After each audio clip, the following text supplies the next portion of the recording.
I'm Joe Ward, and I'm running for mayor in the CBRM. And if you haven't noticed yet, I'm the candidate that's proposing a very different type of leadership than you've ever seen before. Now, one of the huge controversies in the CBRM are persistent claims, often legitimate but to varying degrees, of the influence certain folks have over our elected mayors, councilors, and administration.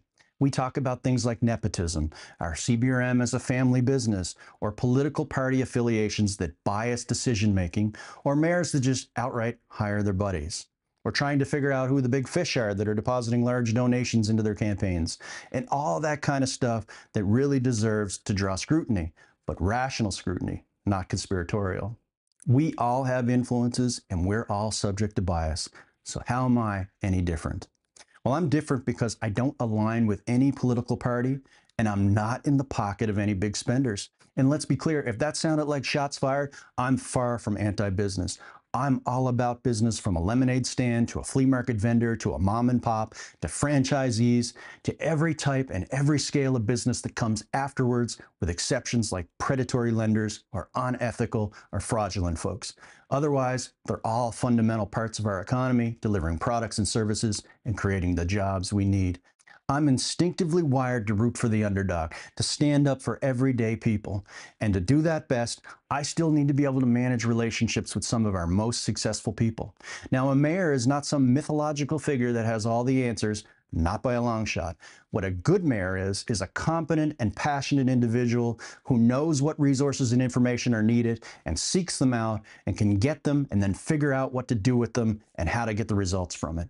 So today I'm going to tell you about the people that I've identified and the ones I have in mind as my preferred strategic advisors. That's the people who can provide the insights I'll need to help me plan my approach to leading the CBRM as your mayor, and not in the back rooms and not on the down low.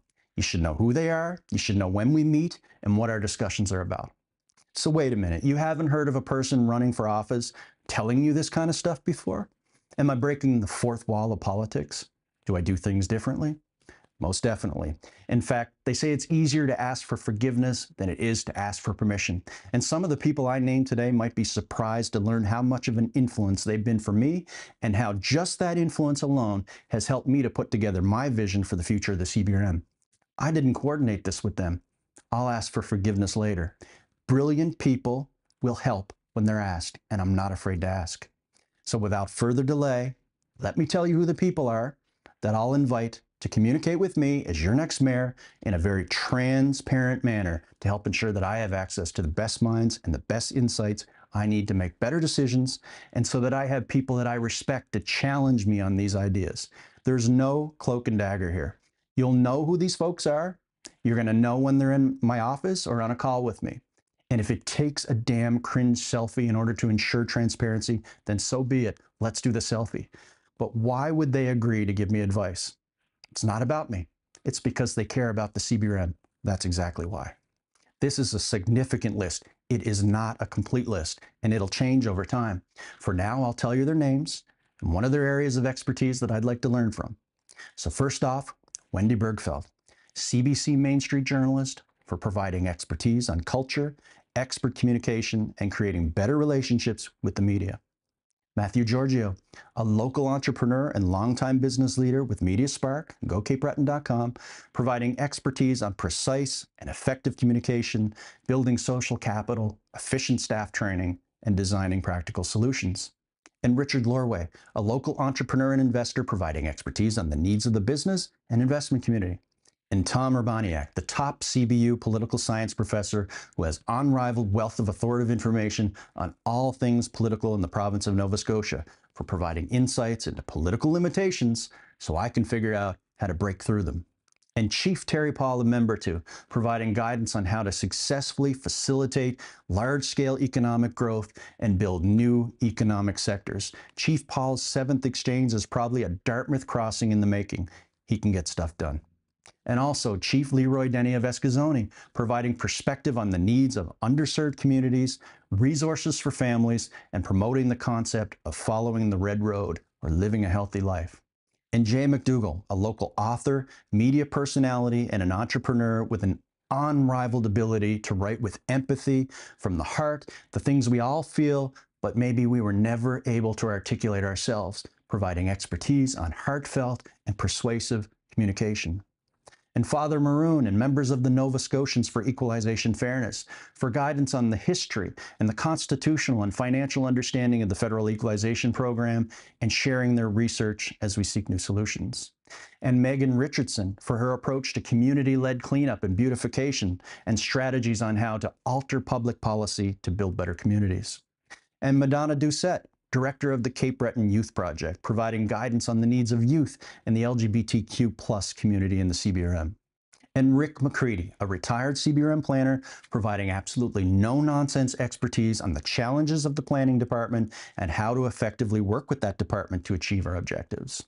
And Jeff McNeil of the Port Moran Wildlife Association, providing expertise on the experience of nonprofits working with the CBRM and their departments, the challenges of obtaining information and FOIPOP requests, and the process of successful escalation through multiple levels of government, as well as his wealth of knowledge on issues of local concern with particular regard to the environment and our ecosystems. And Jonathan Jenkins, BBA and an MBA, and the president of the UTE Local 80004, for his insights into international trade opportunities and guidance on understanding the needs of and working effectively with our labor unions. And Wesley Colford, Executive Director of the Highland Arts Theatre, providing insights into supporting the arts in the CBRM. And Colin McGuinness, a BBA and an MBA and a Master of Business Intelligence at CBU and an entrepreneur with a specialty in marketing, for providing insights into CBU's culture, its rapid growth, and opportunities for better alignment in our growth strategies between the university and the CBRM. And Nicole Sullivan, a journalist for the Cape Breton Post, providing expertise on connecting and engaging with everyday people who are facing difficulties in their lives, how to understand them and communicate effectively with them, to learn about and from their experience. And Nigel Kearns, an event manager and a chairperson for the Cape Breton Music Industry Cooperative, providing insights into enhancing quality of life through entertainment and events and teaching us how to have fun again. And Jerry Holland Jr., a sales consultant and major concert promoter, providing insights into maximizing the benefits of Center 200 and other municipal assets for private entertainment events. And Amanda McDougall Merrill, the current mayor of the CBRM, providing expertise on how to face adversity within the CBRM Council and administration when starting out as mayor, including internal politics and identifying the key hurdles that will arise that will get in the way of my plans as your new mayor and the key barriers to my success. And Brian Comer, an MLA and minister for the province, for his insights on how the relationship with the province broke down with the outgoing CBRM Council and administration and what we can do better. And John White, an MLA and community volunteer, and one of the only people that are actually door knocking before an election, for his insights into successfully managing community volunteer organizations and understanding their support needs. And Jarrett Gospie, a local triathlete and professional with expertise in urban planning, to provide insight into guiding future development to support active and public transportation, commuter safety, and building modern communities with multi-unit development.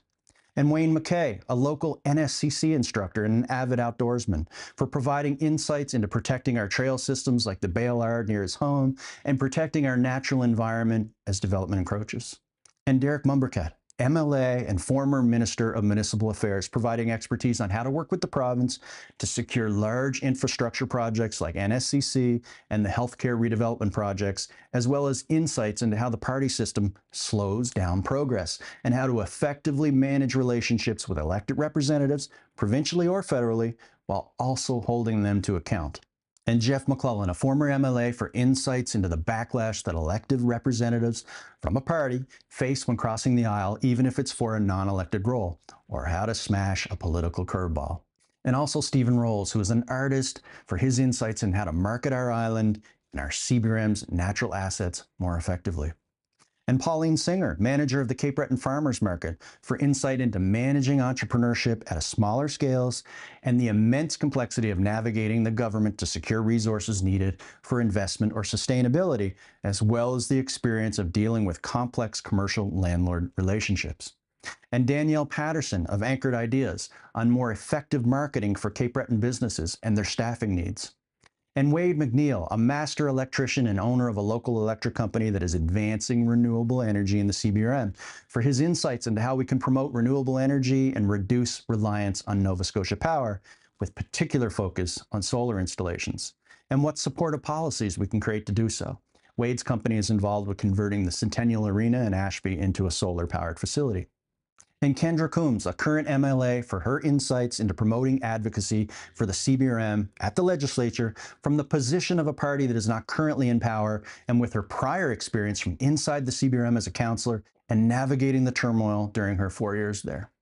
And Darren Gallup of Carbide, a successful serial entrepreneur, for his expertise on how local startups can prepare to compete with the big fish at a national or international level.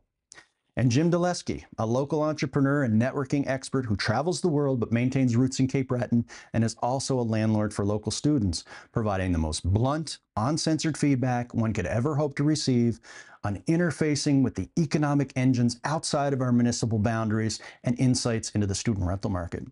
And Stephen Manley, a senior engineer with Oracle and a former longtime industrial technology advisor for the National Research Council, for providing key insights into what our region needs for economic success in technology and for economic development. And Doug Milburn, Protocase co-founder, for insights into how a technology firm can survive and thrive and scale in the CBRM while also securing customers from the largest and most advanced companies in the entire world.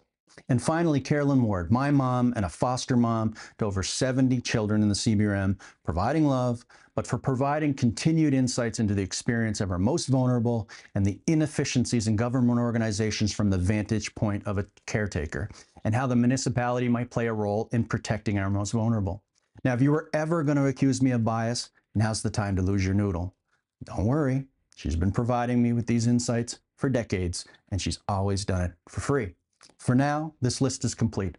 It's a reflection of who I've been observing recently, and there are many others, and I'll need many others from this community to play a role in our leadership and to create a new direction for the CBRM. But this will give you some insight into my influence and how I'll invite strategic advisors to assist me out of their passion for building a better community, and how I'll do so openly. You don't have to wonder who I pay attention to and what kind of information I'm going to seek from them. I'm always going to tell you. And now I have an ask for you. Can you tell me in the comments, wherever this video is posted, who are the local people that inspire you, and who would you like me to learn from and to apply the best of what they have to offer towards our future success? This is what real listening from a mayor is all about. And if you support me, not only will I become mayor on October 19th, we'll become a team on October 19th. And if you agree with my vision and my approach, vote for Joe Ward.